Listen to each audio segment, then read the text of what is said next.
né? A história de Israel, uma história que começa com Israel. Pensar com vocês que quando nós entendemos a nossa raiz, a nossa fé se fortalece.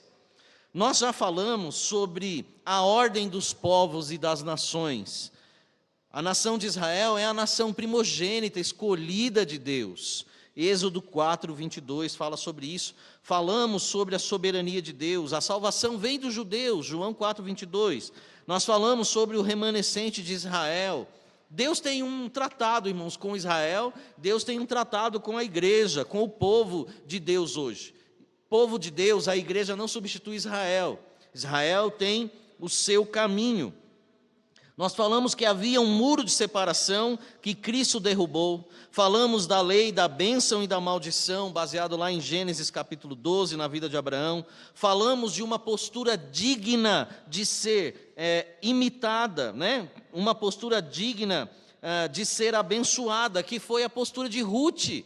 O Senhor abençoou a vida daquela mulher, concedendo a ela bênçãos maravilhosas. Nós falamos que Jesus também, além de ser judeu, ele era rabino. E hoje, meus irmãos, eu quero continuar pensando com vocês em algo importante, em algo que é tão importante para aqueles tempos de Jesus, mas que também é importante para hoje. Quando você olha para a Bíblia, quantos livros tem a Bíblia? 12? 12 são os apóstolos. Eu ouvi alguém falar 12 aí, ó. Eu estou enganado, não. 66 livros, não é? Quantos livros tem no Velho Testamento? E no Novo? Ah, fica fácil, né? 39, 27, né? 66, beleza. Então os irmãos estão afiados aí. Irmãos, você sabia que há uma grande semelhança entre o livro de Isaías e a Bíblia? O livro de Isaías tem 66 capítulos.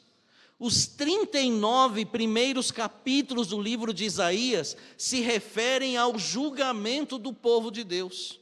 O povo de Deus que tinha as ordenanças, as promessas, mas se desviou do caminho. Deus vai tratar com esse povo. Os 39 primeiros capítulos de Isaías falam sobre isso. O tema dos 39 capítulos é um tema afeito ao Antigo Testamento. Agora é interessante que quando nós notamos que o 40º livro da Bíblia é o livro de Mateus, que é o Novo Testamento, já no capítulo 40, versículo 3 de Isaías, a Bíblia fala: voz do que clama no deserto. Quem é aquele que é o precursor de Jesus e que logo no início de Mateus, nas 4 biografias de Jesus, nos 4 livros ou os evangelhos sinóticos, né, como se diz, os 4 evangelhos que têm a mesma visão sobre a vida de Jesus e que dão detalhes sobre a vida de Jesus. Nesses 4 evangelhos, o início deles ou a história culmina ali e vai direcionar para uma pessoa, chamada João o Batista. E é interessante que o capítulo 40 de Isaías fala sobre a voz do que clama no deserto. E o livro, o 40º livro, logo no início, fala sobre isso também. Os últimos 27 capítulos de Isaías, eles podem ser divididos em 3 partes. 3 de 9.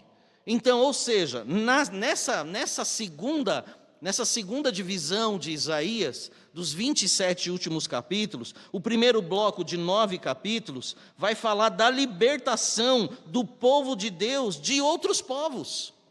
O Novo Testamento vai dizer que o povo de Deus foi liberto do pecado.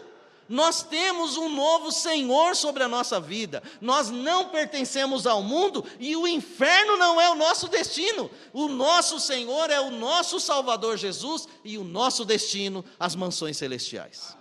Irmãos, é maravilhoso poder olhar, irmãos, a Bíblia e entender que a Bíblia funciona desse jeito.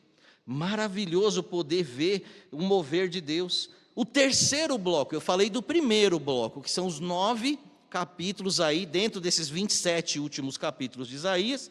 O primeiro bloco fala da libertação. O terceiro bloco, que são os últimos 9 capítulos, vai falar sobre os novos céus, o novo céu e a nova terra. Agora o bloco do meio, que é um bloco que nos chama a atenção. O bloco do meio, ele vai falar da salvação, da libertação do ser humano, da libertação do povo que Deus criou. E no bloco, nesse segundo bloco, no meio desse segundo bloco, nós temos o capítulo 53. E o capítulo 53, ele faz uma alusão perfeita à cruz de Cristo. Pelos meus, pelos seus, pelos nossos pecados, ele pagou o preço. Pelas suas pisaduras, nós fomos sarados. O castigo, Jesus pagou o preço, Jesus pagou o preço do castigo. O juízo de Deus que eu e você não suportaríamos, Jesus suportou por mim e por você, recebendo toda a ira de Deus sobre o pecado, para que eu e você, quando entregássemos a vida a Ele, estivéssemos totalmente livres. Seja bendito o Cordeiro, que na cruz, seja bendito, que por nós, irmão, o que você deve fazer daqui por diante? É honrar, é glorificar e é exaltar o nome do Senhor, amém? Irmãos, diante de tudo isso, dessa consideração, há um tema no Novo Testamento, especialmente no Novo Testamento, em que hoje as pessoas também estão pensando isso. O judeu pensa de um jeito e nós, os gentios, pensamos de outro. Mas talvez a questão seja praticamente igual. Pensando, irmãos, Jesus era o Messias. O judeu tinha essa dúvida. Será que Jesus era realmente o Messias? Irmão Diogo, eu não estou me ouvindo, filho. Se você puder me ajudar aqui, vai me ajudar a economizar a voz, por favor. Jesus era realmente o Messias? E eu quero pensar com você o seguinte, o fortalecimento da nossa fé. O fortalecimento da nossa fé sempre virá de respostas que precisam ser dadas a questões que são desconhecidas. Só que muitas vezes nós precisamos olhar com um olhar diferente para as coisas que nós já conhecemos. E o judeu se viu, irmãos, diante disso. Para ele conhecer o Messias, ele precisava olhar de uma forma diferente para as questões que ele já conhecia. E o desafio para você hoje, especialmente você que está aqui, que não tem Jesus ainda como Salvador da sua vida, é você olhar para a fé que há dentro de você de uma forma diferente. Porque o judeu queria reconhecer o Messias, e as pessoas hoje estão aqui, talvez, e muitas pessoas no mundo, será que Jesus realmente pode me salvar? Será que eu mereço a salvação? Será que há na minha vida oportunidade, eu terei a oportunidade de ser salvo um dia? Uma pessoa tão miserável, tão pecadora como eu? E essas coisas precisam de respostas. As respostas precisam ser dadas. Eu quero pensar com você, irmãos, para começar. João capítulo 1, verso 19 ao verso 23. João 1, verso 19 ao verso 23. E esse texto é um texto que está ligado com Isaías 40. Se você puder, alguns já estão se colocando, então vamos nos pôr em pé. João capítulo 1, verso 19 ao verso 23. Evangelho de João, capítulo 1, verso 19 ao verso 23. Amém? Acho que todos conseguiram encontrar. A Bíblia diz assim: e este é o testemunho de João, quando os judeus mandaram de Jerusalém sacerdotes e levitas para que lhe perguntassem, quem és tu?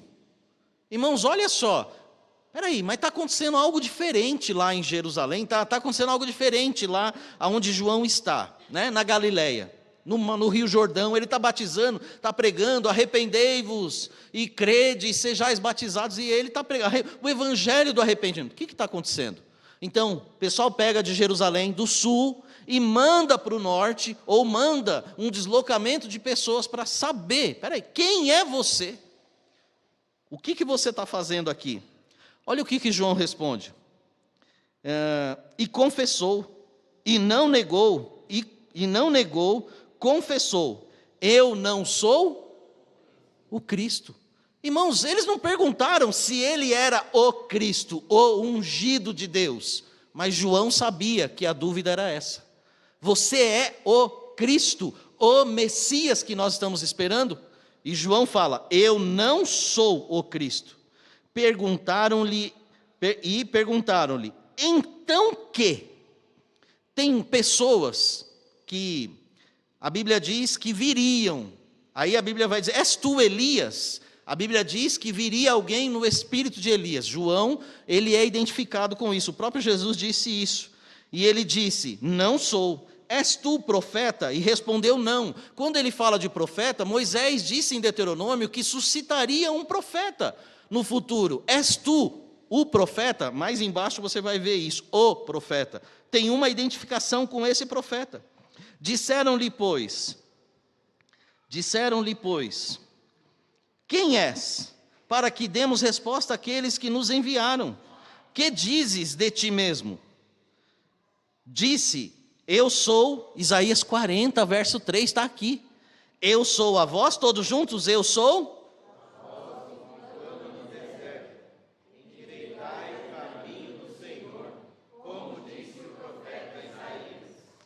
Pai, em nome de Jesus, pedimos, Senhor Deus, que o Senhor abra os nossos corações.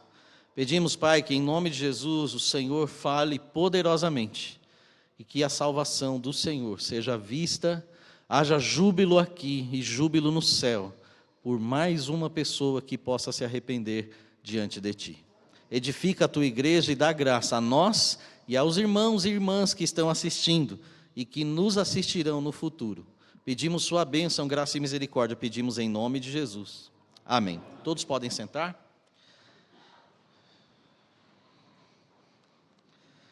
Meus irmãos, é importante que nós entendamos isso. Fortalecimento da nossa fé sempre virá de respostas que precisam ser dadas às questões que são desconhecidas, mas muitas vezes nós precisamos também olhar de um modo diferente para as questões que já conhecemos. Quando a gente chega nesse texto de João e a gente vê que há uma dúvida aqui, será que o que está acontecendo aqui é o Messias? É ele que está vindo? Vá no capítulo 4, por favor. Capítulo 4, verso 25 a 26. Capítulo 4, verso 25 ao verso 26. A mulher disse-lhe: eu sei que se chama o vem. Quando ele vier, nos anunciará. E Jesus disse o quê?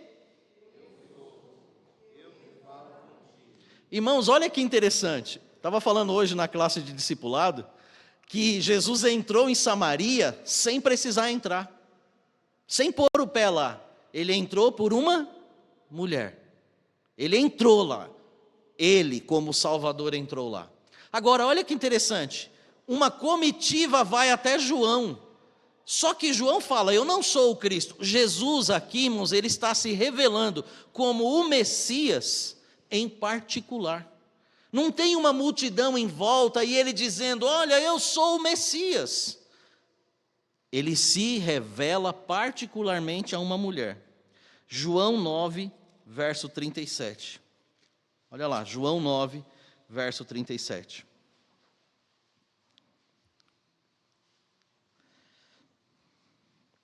Verso 35 ao 37. Jesus ouviu que o tinha expulsado, o homem que ele tinha curado, o cego de nascença. Capítulo 9 fala sobre isso. Então Jesus ouviu que o tinham expulsado da sinagoga, e encontrando-o, disse-lhe: crês tu no Filho de Deus? Filho de Deus é um outro título para Jesus, para o Messias. E ele respondendo e disse: quem é ele, Senhor, para que nele creia? E Jesus lhe disse: tu já o tens visto, é aquele que fala contigo. E ele disse o quê? E o adorou. Jesus se revela não a uma multidão, mas se revela a uma pessoa em particular. Irmãos, é muito interessante ver como Jesus trabalha essa questão de ele dizer que ele é o Messias. Os seus ensinamentos, por meio de parábolas, de afirmações enigmáticas, levam o povo a refletir sobre a palavra de Deus que já conhecem. O povo de Israel já conhecia o Antigo Testamento, que eles chamam de Taná, ou a Torá também, que são os 5 livros de Moisés, mas o Taná é todo o Antigo Testamento. Então, qualquer pessoa que tivesse o mínimo de contato com o Antigo Testamento, saberia algumas coisas que se falasse do Messias. Tanto que a mulher samaritana falou, olha, eu sei que o Messias vem. Quando ele vier, ele vai nos anunciar tudo. Ela conhecia o Antigo Testamento. Os apóstolos de Jesus conheciam o Antigo Testamento. Eles tinham convívio com o Antigo Testamento. O que nós conhecemos como Antigo Testamento. Agora, olha Lucas capítulo 4. Vá comigo em Lucas capítulo 4. Lucas 4, do verso 14 ao verso 21. Lucas 4, do verso 14 ao verso 21. Então, pelo poder do Espírito, voltou Jesus para a Galiléia, e a sua fama correu por todas as terras em derredor, e ensinava nas suas sinagogas, e por todos era louvado. E chegando a Nazaré, onde fora criado, entrou num dia de sábado, segundo o seu costume. Irmão, Jesus não faltava na igreja na época dele. Todo sábado, aonde Jesus estava, conforme o seu costume? Guardando o sábado, mas ele estava na sinagoga. A Bíblia está provando isso para nós. Ele estava na sinagoga, como era seu costume na sinagoga, e levantou-se para ler. E foi-lhe dado o livro de quem? E quando abriu o livro, achou o lugar em que estava escrito o quê?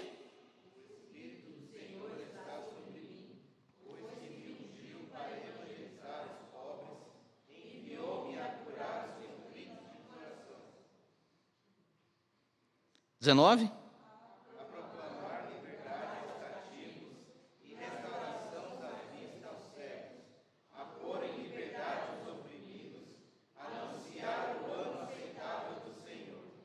E cerrando ou fechando o livro, e tornando-o a dar ao ministro, assentou-se, e os olhos de todos na sinagoga estavam fitos nele.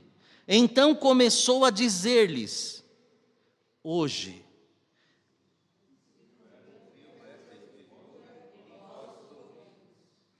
Irmãos, você consegue capturar a dimensão que essa porção da palavra de Deus tem? Eu lembro que anos atrás, e o Nelson vai saber disso, porque eu sei que ele dirigiu muito tempo a escola dominical, não se fazia uma leitura de Gênesis e Apocalipse aqui na escola bíblica, antigamente, Nelson, não se fazia? Se fazia. Você já pensou, Jesus está chegando aqui, na hora de ler, o Nelson via e falou assim, peraí, vamos dar oportunidade para Jesus ler.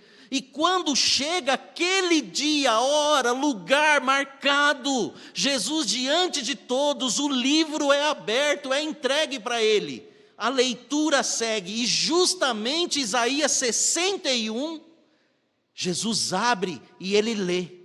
E Jesus fala, esta escritura se cumpriu hoje, diante de vós. Irmãos, sabe o que Jesus está querendo dizer com isso? Eu sou aquele que Deus enviou para trazer salvação. Eu sou aquele que veio, enviado de Deus. Essa palavra se cumpriu diante dos vossos olhos. Irmãos, isso é magnífico. Isso é algo glorioso, isso é algo grandioso. Isaías 61, verso 1 e 2, uma das profecias messiânicas mais conhecidas por Israel. No lugar aonde ele nasceu, no lugar onde ele conviveu, aonde ele cresceu, mas também foi o lugar aonde ele foi mais rejeitado. Infelizmente, o lugar aonde ele foi mais rejeitado. Irmãos, em Mateus, eu não vou ler, mas em Mateus 11, 3, João fala para os seus discípulos, vai lá e pergunta quem é esse daí. João não tinha dúvida de quem era Jesus, embora eu vi, lendo e estudando, eu vi um escritor falando que, olha, João tinha dúvida. João não tinha dúvida, na minha opinião, porque Deus falou para ele, sobre aquele que você vir, descer o Espírito, descer em forma de pomba, este é o Messias, este é o Cristo. João sabia, ele tinha convicção, mas os seus discípulos não. Então vocês vão lá e vejam, e me digam. E aí em Mateus 11:5, Jesus dá a resposta. Eles chegam para Jesus e falam assim, Senhor, quem és tu? João pediu para perguntar, e Jesus fala, não, eu sou o Messias. Irmãos, o que tem de gente hoje em dia fazendo a mesma coisa, e aqui eu já quero direcionar o seu pensamento para esse exemplo. Meu irmão, em nome de Jesus, você não precisa dizer que você é crente. Em nome de Jesus, você não precisa dizer que você é cristão. As suas atitudes, as suas ações mostram quem você é. Você é filho de Deus, o poder do Espírito Santo de Deus está sobre você. E você age, você fala, você faz segundo o poder do Espírito Santo. E as pessoas vão reconhecer Jesus em sua vida, através das suas atitudes. E os sinais de Jesus. Jesus fala para os discípulos de João, olha, fala para João que os cegos veem, fala para João que os mortos são ressuscitados e que o reino de Deus é anunciado. Irmãos, é maravilhoso poder entender quando nós lemos esse texto de Lucas, que ele veio evangelizar os pobres. O Senhor enviou, irmãos, a curar os contritos de coração, e é justamente essa falta de fé, essa falta de respostas que há no coração, que Jesus veio trazer para cada um de nós. E nós éramos esses mortos, nós éramos esses paralíticos, nós éramos esses debilitados, mas pelo seu poder, pela sua graça e pela sua misericórdia, Ele nos curou, eternamente estamos curados. Eternamente estamos curados. Não há chaga de pecado que nos lance no inferno, porque pelas suas pisaduras nós somos sarados. Irmãos, nossa fé repousa nisso. Será que Jesus é o Messias? E tem gente hoje, será que Jesus pode me salvar? Jesus não só pode, Ele quer, se você deixar. Se você disser, eu aceito o Senhor como meu Senhor e Salvador, eu entrego minha vida ao Senhor. E meus irmãos, aqui vale a pena dizer a você, nós, irmãos, como igreja do Senhor Jesus Cristo hoje, Batista Bíblica em Vila Rosa, nós não cremos num Deus que elege uns para a salvação e outros para a perdição. Não é essa a doutrina que a gente segue. Deus não escolhe uns para morrer, de todos que Ele criou, ou de todos que vierem. Nós cremos que as pessoas têm a oportunidade de abrir o coração, com o entendimento que o Senhor dá a elas, e elas olharem para a sua vida de pecado, e verem que elas precisam de algo melhor, e que esse algo melhor está em Jesus, e que em Jesus, e só em Jesus, elas vão encontrar a redenção eterna. Nós cremos nisso, e é nisso, irmãos, que repousa a nossa fé. E é interessante, irmãos, que nós precisamos notar algumas coisas que não podem passar despercebidas. Esse contexto de dúvida era algo que permeava o Novo Testamento, e isso começou a me despertar, e a olhar com outro olhar para os fariseus. A gente fala, irmãos, fariseu é um cabra miserável, o povo ruim, e até certo ponto era mesmo, principalmente no final da vida de Jesus. Mas aqueles que viam uma novidade, você já pensou se o pastor Valfrido começar a plantar bananeira aqui, a fazer algumas coisas que nunca foram feitas, vocês vão começar? Os diáconos já tem um de pé ali, os dois já vão me catar, que vão me arrastar para fora do púlpito. Os irmãos vão começar a ficar pensativos. As pessoas, irmãos, estavam vendo coisas diferentes. Quem é essa pessoa? O que ela veio fazer? O que ela está fazendo que é tão diferente? E elas começaram a coçar a cabeça. Essas dúvidas permeavam o Novo Testamento. Agora eu quero pensar com você em 4 coisas, rapidamente, que não podem passar despercebidas. Primeira coisa, a pressão do povo judeu, para saber quem ele era. João capítulo 10, verso 24 ao verso 27. Vá comigo lá em João capítulo 10, verso 24 ao verso 27. João capítulo 10. Veja que eu dei aqui a você diversas situações em que as pessoas estão duvidosas. E aqui nós vamos ter mais uma. João, capítulo 10, verso 24 a 27. Assim diz a palavra do Senhor. Rodearam-no, pois, os judeus e disseram: até quando terás a nossa alma suspensa? Se tu és o Cristo? Poxa, a gente quer saber, fala, rapaz, né? O bom nordestino, rapaz, não esconde esse negócio, não. Fala logo aí esse trem, né? Explica isso pra gente. Respondeu-lhe Jesus: já vô-lo tenho dito, e as obras que eu faço em nome de meu Pai, mas vós não credes, porque não sois das minhas, como já vô-lo, as minhas ovelhas.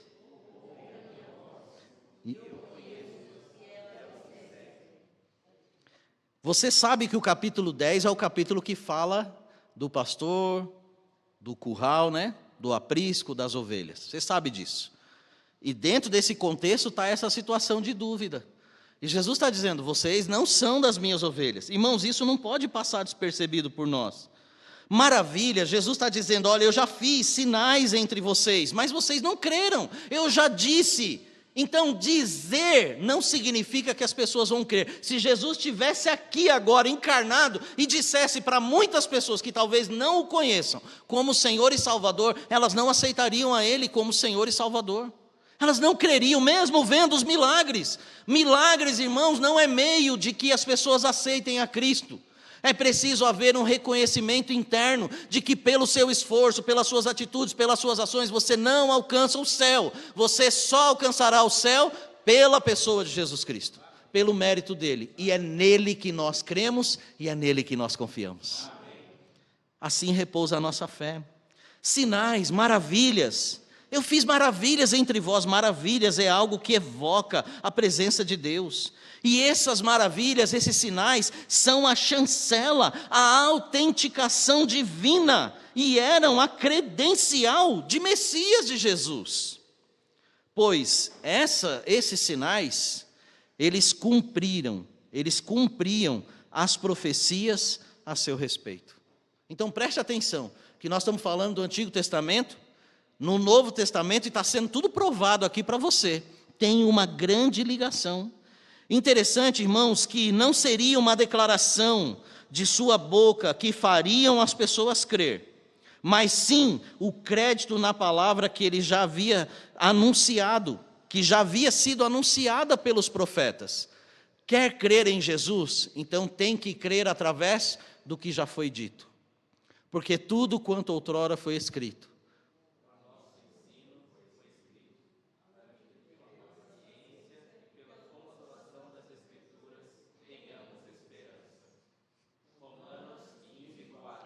Os irmãos sabem, né? A divisa da nossa escola bíblica. Tudo quanto outrora foi escrito para o nosso ensino, foi escrito para que você tenha esperança. Quer ter esperança, tem que olhar para as coisas do passado, para entender o presente e para ter uma vida boa no futuro, a qual nós teremos sob Jesus Cristo. Nós teremos essa vida. Irmãos, é interessante, nós não podemos deixar isso passar despercebido. Então não seria uma declaração de Jesus: eu sou o Messias, que fariam as pessoas crer. As pessoas têm que crer através da sua palavra, daquilo que já foi anunciado no passado. E o que foi anunciado no passado referencia ele como Messias e o tornava digno de crédito. É interessante quando você analisa o texto original de João 3,16. Porque Deus amou o mundo de tal maneira, para que todo aquele que nele... A Bíblia diz ali, o termo grego para todo aquele que nele crê, quer dizer o seguinte: pistel eis auton, fé, pistel de pistes, né, de fé. Para aquele que crer na pessoa dele. Eu dei como exemplo uma vez, irmãos, usando o meu sogro. Irmão José, creio eu, entre todos os irmãos da igreja aqui, como há inúmeros irmãos, mas vou pegar o irmão José como exemplo. A palavra do irmão José é uma palavra de crédito, porque ele é um homem de Deus. Se o irmão José falar algo, você vai acreditar. Você vai acreditar na palavra dele, mas você vai acreditar na pessoa dele. O que Deus? Porque Deus amou o mundo de tal maneira, para que todo aquele que nele crê, todo aquele que crê na pessoa de Jesus, a pessoa dele evidencia fé, a pessoa dele evidencia crédito. E nós, irmãos, cremos nesse Jesus, porque tudo que ele falou se cumpriu, e tudo que ele falou que vai acontecer se cumprirá para a glória do Senhor. Nós não podemos deixar passar despercebido também, irmãos, o que acontece na casa de Zaqueu. O que acontece na casa de Zaqueu? Lucas 19, 10.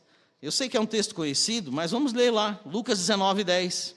A Bíblia diz, porque o Filho do Homem... E o que é o Filho do Homem? É um outro título para o Messias. O Filho do Homem veio buscar e salvar o que se havia perdido.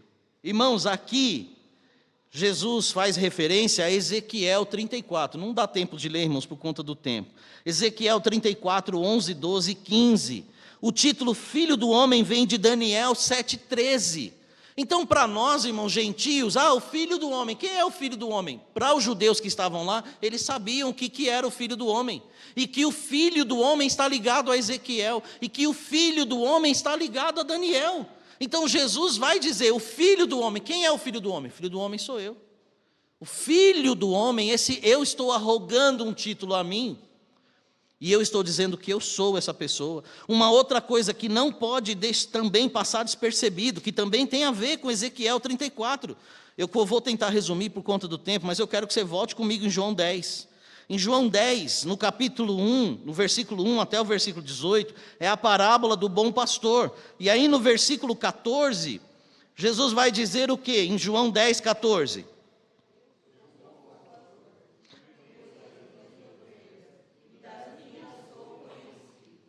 Ele vai falar no versículo 11 também, eu sou o bom pastor dá a vida.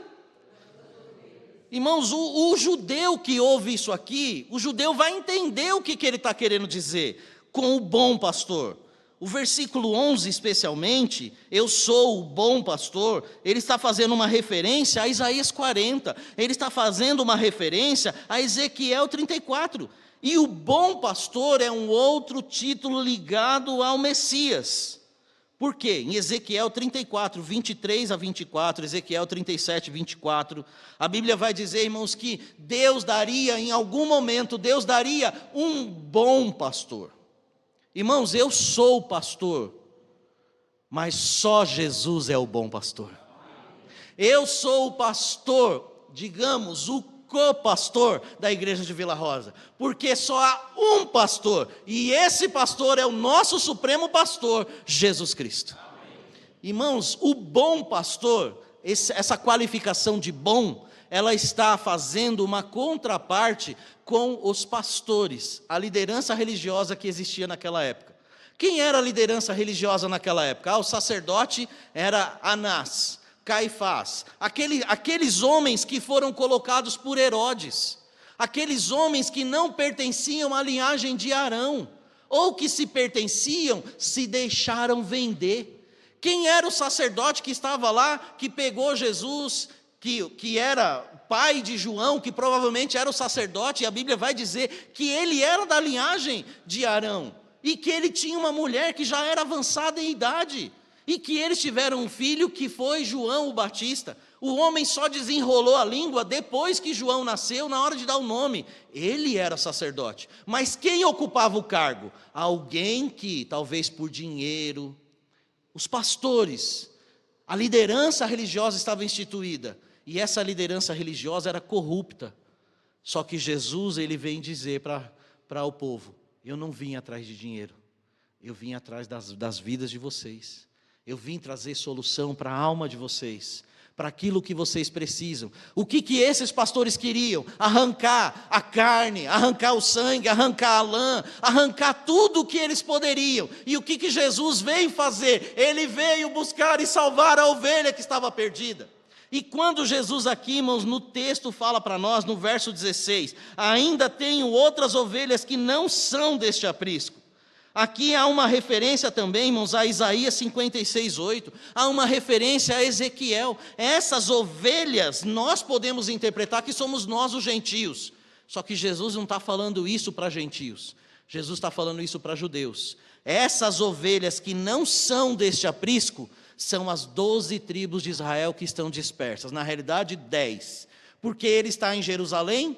Jerusalém naquela época ficou com a tribo de Benjamim e a tribo de Judá, só 2 tribos, e as outras 10 tribos, que também é conhecida, pena que não vai dar tempo de ler, mas é conhecida também como a vara de Efraim, ou a casa de Efraim.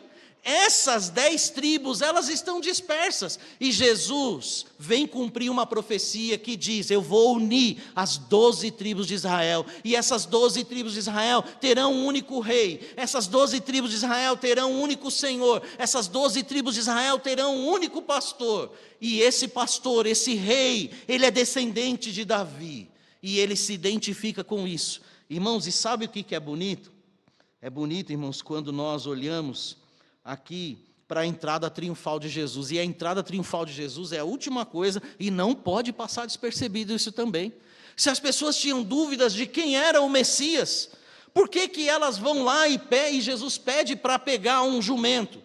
Porque era uma tradição do Antigo Testamento que o rei de Israel entrasse em Jerusalém montado num jumento, num filho de uma jumenta, e o reconhecimento das pessoas eram simplesmente, irmãos, aquilo que foi distorcido pela igreja romanista de colocar ramos, que não tem nada a ver com isso, com o domingo de Ramos, né, aqui, mas colocar os ramos é o reconhecimento que aquele rei prometido de Israel estava passando ali. Todas as pessoas reconheceram que Jesus era o Messias prometido de Israel. E o que essas pessoas entendem? O cumprimento de Isaías 14:4. Porque quando Jesus vem, ele para no Monte das Oliveiras, e ele pede para os discípulos ir lá e buscar o jumentinho. O Monte das Oliveiras é conhecido também como o Monte do Messias. E Jesus desce do Monte do Messias, e ele vai entrar em Jerusalém pelo Monte do Messias.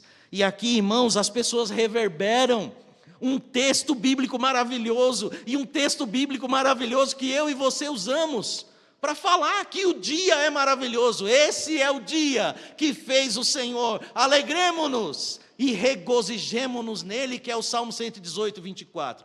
Só que o povo vai além, e o povo reverbera de alegria. Esse é o dia em que a salvação de Israel chegou. Hosana, salva-nos, ó Rei, salva-nos, ó Rei, Hosana nas alturas. E o povo começa a colocar as suas vestes, os seus mantos no chão. E Hosana, irmãos, não é só um grito de alegria, mas é um grito de reconhecimento de que a salvação está diante deles. O reconhecimento de que o Messias prometido de Israel estava ali vivo, em carne e osso, diante deles.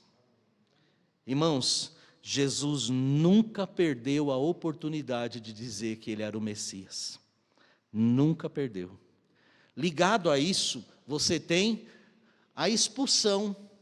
Ou ele entra no templo e ele começa a derrubar a mesa dos cambiadores. O templo virou um lugar em que as pessoas tinham que trazer o seu sacrifício. Não precisa trazer, não. Vamos fazer o seguinte: você vem de longe, Tiago, você vem de lá.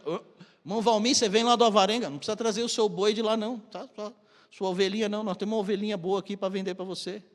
5 mil reais você compra uma ovelha. Olha, que bem, mas eu vou dar um desconto para o senhor. Se o senhor comprar 2, sai por 3 mil, 4.500, você compra 2. Comércio. Jesus vê aquilo, irmãos, e ele fala: a minha, pronome pessoal possessivo, a minha casa será chamada casa de oração. Quando ele faz isso, ele quer dizer que ele é o Messias, que ele é aquele Messias prometido e que ele é igual a Deus. Os judeus entenderam isso, só que nem todas as pessoas criam. Jesus nunca perdeu a oportunidade de, através das suas atitudes, dizer que ele é o Messias. E eu quero concluir, irmão, essa mensagem dizendo para você que muitos de nós hoje que estamos aqui, talvez alguém esteja com dúvida se Jesus é seu Salvador ou pode ser seu Salvador. Ele tem poder para salvar, Ele tem poder para transformar e para fazer os mesmos milagres que Ele fez no passado, porque viciados em drogas foram libertos, pessoas foram libertas da prostituição, lares que estavam sendo destruídos, maridos que traíam as suas esposas não traem mais, filhos que odiavam seus pais hoje amam seus pais. Pessoas que eram largadas, consideradas a escória, o lixo da sociedade, hoje estão a caminho da glória celestial, porque Cristo as libertou. A pessoa foi transformada da água para o vinho, foi, e nós somos aqueles que foram transformados da água para o vinho, porque Jesus tem poder para fazer, Ele tem poder para curar, Ele tem poder para libertar. A pessoa abre o coração, e com fé fala: Senhor, eu não consigo operar isso na minha vida, mas o Senhor consegue. Meu querido, esse mesmo Jesus transformou homens e mulheres que estão aqui, pessoas que eram cegas, que não enxergavam um palmo à sua frente, e hoje tem uma visão gloriosa da glória celestial. Será, irmãos, que nós não precisamos entender algo diferente sobre o Messias? Veja que muita dúvida havia se Jesus era o Messias. Será que Jesus é realmente o Messias? Será que não foi provado para nós hoje que realmente Ele cumpre e Ele cumpriu todas as profecias? E eu e você podemos sair daqui, irmãos, hoje com um coração transbordante de alegria, porque a gente pode olhar para dentro de nós e falar: mesmo não tendo visto, mesmo não tendo ouvido a voz dEle, mesmo não tendo tocado nele, eu criei e eu estou eternamente salvo, porque eu criei no meu coração. Eu quero pedir a você, curve a sua cabeça, por favor. O fortalecimento da sua fé vai vir diante de respostas que realmente você não tem, mas que você talvez precisa pensar e olhar de uma forma diferente para as questões que você já sabe e que você já conhece. O que você conhece de Deus? O que você sabe de Deus? Quem é Deus? Ele quer ser teu Senhor, Ele quer ser teu Salvador, Ele quer que você deixe diante dEle as suas dúvidas. Ele tirou a dúvida de muitas pessoas.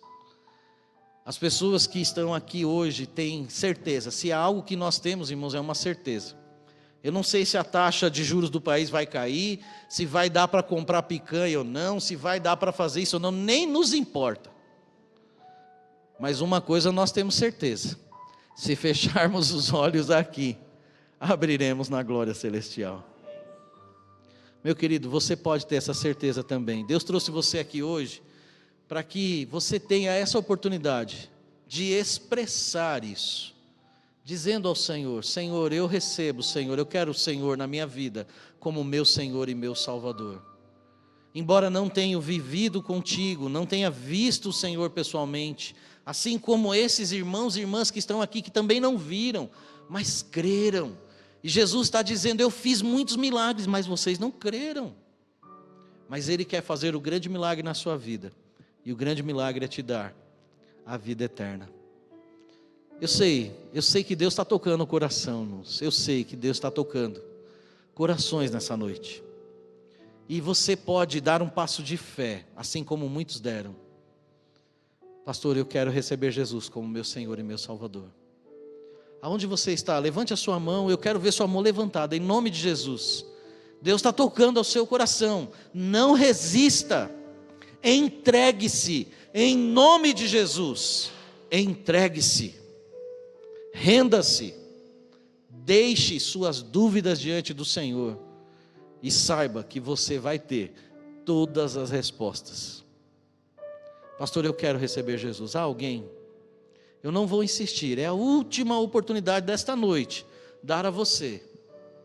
Você quer receber Jesus como Senhor e Salvador da sua vida? Levante a sua mão, por favor, bem alto. Eu quero ver sua mão levantada. Eu quero orar por você e com você. Há alguém assim? Meu irmão, minha irmã, Deus falou ao seu coração.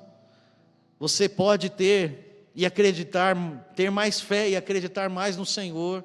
e através da sua vida, das suas atitudes, das suas ações, demonstrar que você verdadeiramente é um cristão, e dizer: Senhor, obrigado, porque o Senhor acrescentou conhecimento ao meu coração nessa noite.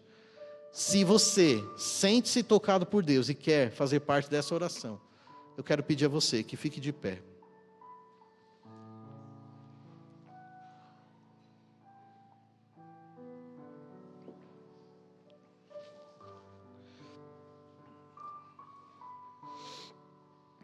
Nosso Deus e Pai, teus filhos e tuas filhas aqui estão dizendo para ti que foram tocados pelo Senhor, foram tocados pela sua palavra.